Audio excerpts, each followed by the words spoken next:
आंबेडकर शिवसेना प्रमुखांच्या समोर नतमस्तक होतो. 350 वर्षाच्या आधी दिल्लीच्या बादशाहच्या नोकरीला लाद घालून कवी भूषण किल्ले रायगड येथे छत्रपती शिवाजी महाराजांचा राज्याभिषेक करण्यासाठी आले होते. त्यावेळेला कवी भूषण यांनी असं म्हटलं होतं, काशी की कला जाती मथुरा में मस्जिद बसती, काशी की कला जाती मथुरा में मस्जिद बसती. अगर शिवाजी न होते तो सुनतिया सबकी होती, सुनतिया सबकी होती. हे कवी भूषण यांनी त्यावेळेला सांगितलं होतं बांधवानो. होय बांधवानो, गो ब्राह्मण प्रतिपालक हिंदवी स्वराज्य संस्थापक सिंहासनाधीशित जाणता राजा छत्रपती शिवाजी महाराज की, छत्रपती शिवाजी महाराज की, छत्रपती शिवाजी महाराज की. जय भवानी, जय भवानी, जय शिवाजी, जय शिवाजी, जय जय जय जय जय भवानी, जय जय जय जय जय शिवाजी. आवाज कुणाचा? अरे महायुतीचा ना. आता असं काय करत आहे बांधवानो? व्यासपीठावरती बसलेली शिवसेना भाजप आरपीआयची सगळी नेते मंडळी आणि शिवसेना भाजप पदाधिकारी बंधू भगिनी मातांनो, होय, मुंबई महानगरपालिका निवडणुका येणार येणार येणार आणि आल्या. मी अनेक वर्षाचा साक्षीदार आहे. काही नेते मंडळींनी एकदा बोलायला सुरुवात केली, मराठी माणूस जागा हो. आता मुंबई ही महाराष्ट्रातून तुटणार आहे, जागा हो. की समजायचं मुंबई महानगरपालिका निवडणूक आली. ही वक्तव्य जेवढं ऐकायला मिळतात, मराठी माणूस जागा हो. म्हणजे 5 वर्ष झोपला होता मराठी माणूस? अगं झोपला होता का? एक गोष्ट उद्धवजी तुम्हाला पुन्हा एकदा सांगतोय, जोपर्यंत चंद्र सुगे आहे तोपर्यंत मुंबई महाराष्ट्रापासून वेगळं कुणाच्या बापामध्ये हिंमत नाही. हे पुन्हा एकदा मी आपल्याला सांगतोय आज. होय होय उद्धवजी, मराठी माणूस तुम्ही काय केलं हो एकदा सांगा ना.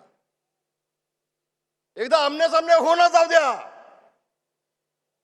पत्रकारांना माझी विनंती आहे, समोरच्या व्यासपीठावरती उद्धवजी ठाकरे आणि समोर रामदास कदम होऊन जाऊ देत, होऊन जाऊ देत. अगं 30-25 वर्ष मुंबई महानगरपालिका तुमच्या ताब्यात आहे. 25 वर्ष मुंबई महानगरपालिका तुमच्या ताब्यात आहे. उद्धवजी तुम्ही काय केलं मराठी माणसासाठी एकदा सांगा, एकदा सांगा, होऊन जाऊ देत. 25 वर्ष मराठी माणसासाठी आपण काय केलं मुंबई महानगरपालिकेच्या माध्यमातून ते एकदा सांगा. आणि आणखी एक गोष्ट सांगा, आपण या 25 वर्षामध्ये माझा गिरगावचा मराठी माणूस असू देत, लालबागचा असू देत, दादरचा असू देत, हा सगळा मराठी माणूस हा नालासोपाच्या पलीकडे, ठाणे कल्याण भिवंडीच्या पलीकडे कुणी घालवला, कसा गेला? उद्धवजी सांगाल तुम्ही? ते मगाशी कोणतं इथं मला शेवाळांनी भाषणामध्ये काय सांगितलं, ते 2 पिल्लं एकत्र येऊन काहीतरी दाखवत आहेत. बोलेन पुढलं पिल्लांच्या वरती. पण एकदा सांगा, हा माझा मराठी माणूस मुंबईच्या बाहेर फेकला कसा गेला?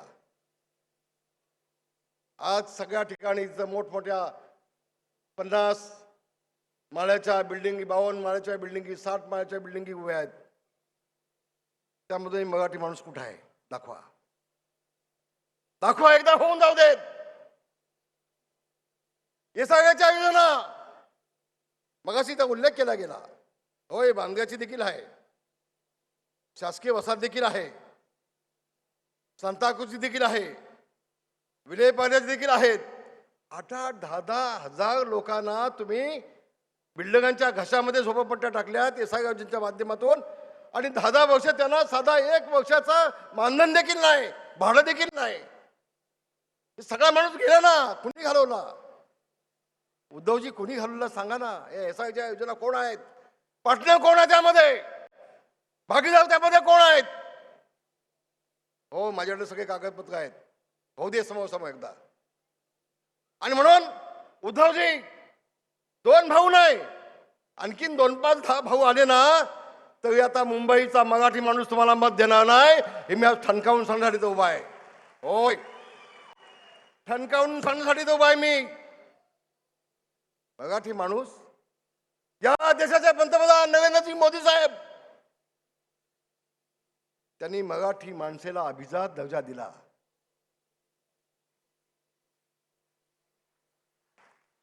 काही लोकांना कळलं, काही लोकांना थोड्याच्या वेळेनंतर कळेल. कुसुमाग्रज काय म्हणत होते? कुसुमाग्रज म्हणत होते, अरे मराठी भाषा ही मंत्रालयाच्या दरवाजासमोर डोक्यावरती सोन्याचा मुकुट घालून, अंगामध्ये फाटकी वस्त्र घालून हात जोडून उभे आहे. अरे मला न्याय द्या, मला न्याय द्या, मला न्याय द्या. हे कुसुमाग्रज सांगत होते. त्या मराठी भाषेला न्याय दिला या देशाचे पंतप्रधान नरेंद्र मोदी साहेबांनी. मराठी भाषेला न्याय दिला, मराठी माणसाला न्याय दिला, महाराष्ट्राच्या मातीला न्याय दिला, महाराष्ट्राला न्याय दिला. पण उद्धवजी, तुम्ही पंतप्रधानांचे अभिनंदन करू शकणार नाहीत का हो? पंतप्रधानांचे अभिनंदन करू शकणार नाहीत तुम्ही का? शिवसेना प्रमुख माननीय बाळासाहेब ठाकरे यांनी अनेक वेळा मागणी केली होती यासाठी, अनेक वेळा, माझ्या मराठी भाषेला न्याय द्या, न्याय द्या. शिवसेना प्रमुखांचं म्हणणं होतं राम मंदिर झालं पाहिजे. अरे मोदीजींनी ते देखील केलं ना.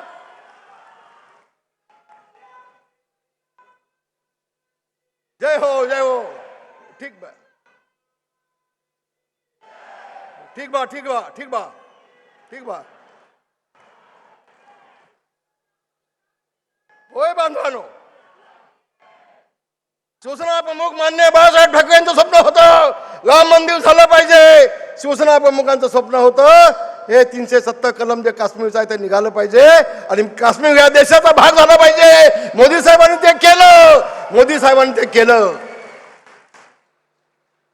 ना.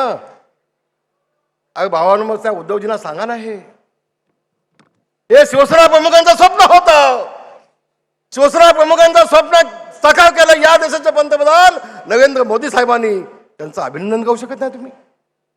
त्यांना शिव्या घालताय, त्यांना वाईट बोलताय, त्यांच्या मुळावर घाव घालण्याचा प्रयत्न करताय. कशासाठी? मागचा उद्देश काय?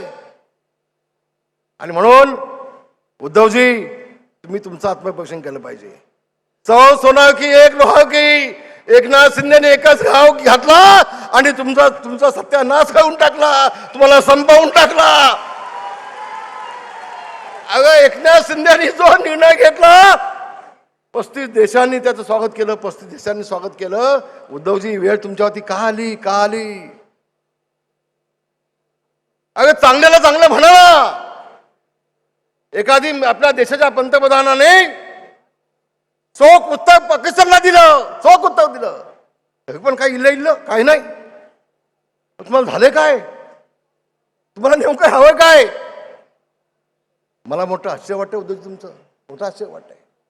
एकनाथ शिंदेला घाल शिव्या, घाल शिव्या, घाल शिव्या. पण त्या शिव्या घालण्यापेक्षा तुम्ही आत्मपरीक्षण केलं पाहिजे की एकाच वेळेला आपले 40 आमदार, त्याच्यामध्ये 10 कॅबिनेट मंत्री आपल्याला सोडून का जातात, त्याचं आत्मपरीक्षण तुम्ही केलं पाहिजे उद्धवजी, तुम्ही केलं पाहिजे. ही वेळ आपल्यावरती काय येते? भाजपच्या मंडळीला काय माहिती नसेल तुम्हाला मी सांगतो. एकनाथ शिंदे पहिल्यांदा निघून गेलेच, पण आमचे गुलाब पाटील ते 20 आमदारांना घेऊन गेले उद्धव साहेबांकडे. नशीब त्यांनी वेळ दिला. म्हटलं उद्धवजी, आम्ही सगळे आपल्या विनंती करण्यासाठी आलोय, काय बोला.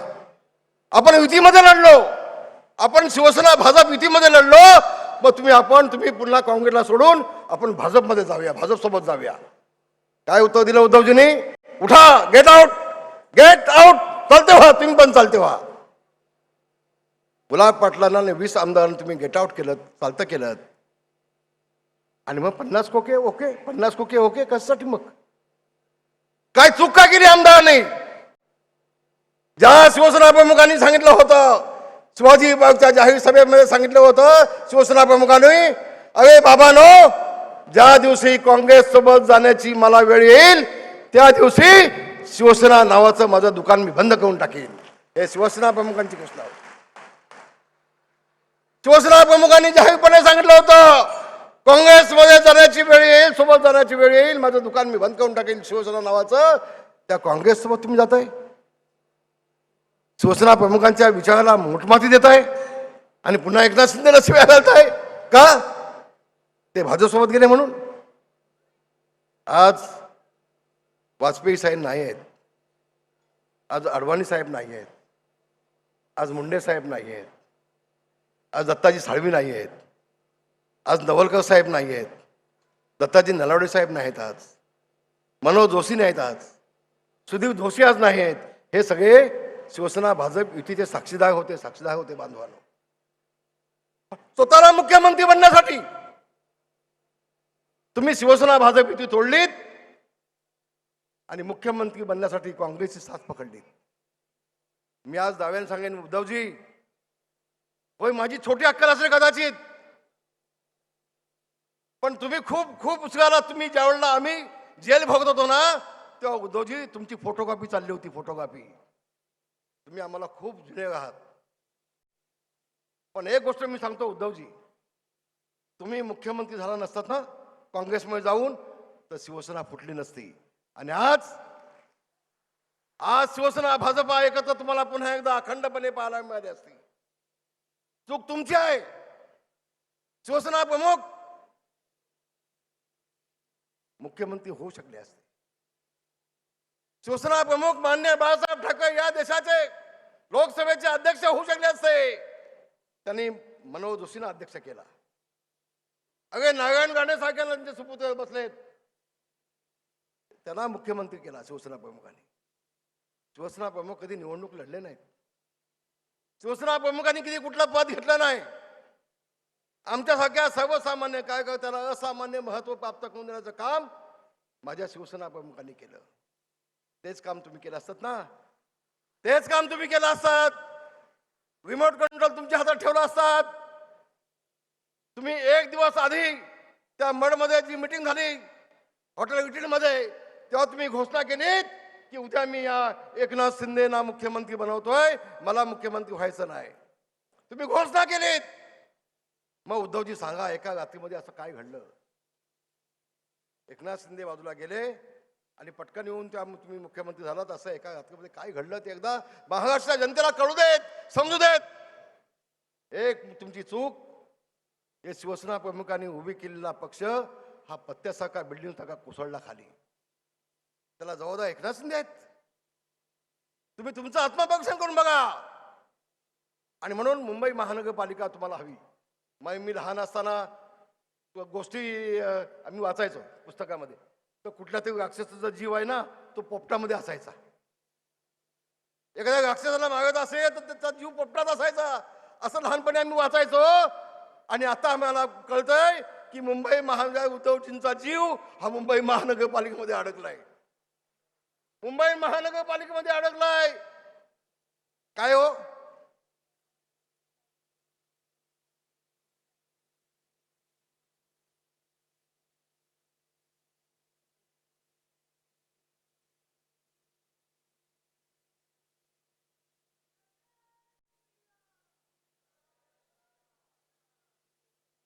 ए बाबानो, ए झालं काम तुमचं? जात शाबास. ठीक ठीक बा, ठीक बा, ठीक. आणि म्हणून एक गोष्ट मला उद्धवजींना सांगायला हवी. उद्धवजी, तुम्ही फक्त मुख्यमंत्री झाला नसतात ना, रिमोट कंट्रोल तुमच्या हातामध्ये ठेवलं असतात, निवडणूक लढवली नसतीत का शिवसेना प्रमुखांना निवडणूक लढवता आली नसते? आली असते ना.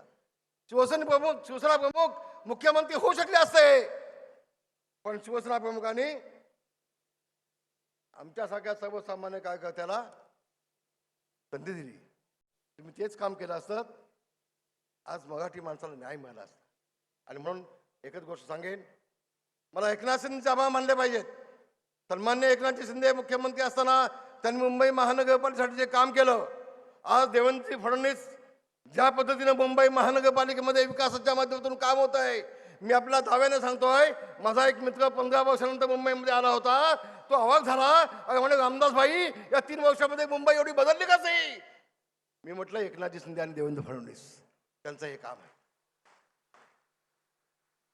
त्यांचं हे काम आहे. आणि म्हणून आता उद्धवजी, ठीक आहे, राजसाहेबांच्या मुलाला पाडला कोणी? तुम्ही. तुमच्या मुलाला आदित्यला निवडून कोण दिला? राज ठाकरेंनी. आता राज ठाकरेंना एवढं जर कळत नसेल तर त्याला मी काय पुढे बोलायचं?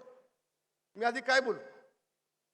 म्हणून माझ्या सगळ्या बांधवांना विनंती आहे, ज्यांना ज्यांना तिकीट मिळाली नसेल, बाबांनो कोणी गागू नका, एकमेकाला समजून घ्या, समजून घ्या. तिकीट एकच असतंय, इच्छुक 10 जण असतात. आता आपण सगळं बघतोय माध्यमामध्ये, आपण इतकांना कोणाला संधी देऊ नका. तिथं इथं शिवसेना भाजपा युती आहे, तिथे कुठेही एकमेकाशी बेईमानी गद्दारी होणार नाही, याची दक्षता आपण सगळ्यांनी घेणं अत्यंत आवश्यक, अत्यंत गरजेचं आहे असं मला वाटतं. आणि म्हणून आपण सगळ्यांनी उद्याच्या येणाऱ्या निवडणुकीमध्ये अरे छत्रपती शिवाजी महाराजांचा हा भगवा झेंडा, आई तुळजाभवानीचा हा भगवा झेंडा, हा शिवसेना भाजप युतीचा भगवा झेंडा, भगवान श्रीकृष्णाच्या रथाभोवती असलेला भगवा झेंडा, हा मावळ्यांचा भगवा झेंडा, हा तेजाचा भगवा झेंडा, हा हिंदूंचा भगवा झेंडा या मुंबई महानगरपालिकेवरती महायुतीचा डौलाने फडकावा. धन्यवाद. जय हिंद, जय भीम, जय महाराष्ट्र. खूप खूप धन्यवाद रामदास भाई. भारतीय जनता पार्टीचे आपले मुंबईचे युवा नेतृत्व, आमदार, भारतीय जनता पार्टीचे अध्यक्ष सन्माननीय अमित साटमजी यांना विनंती करतो की आपण या इथे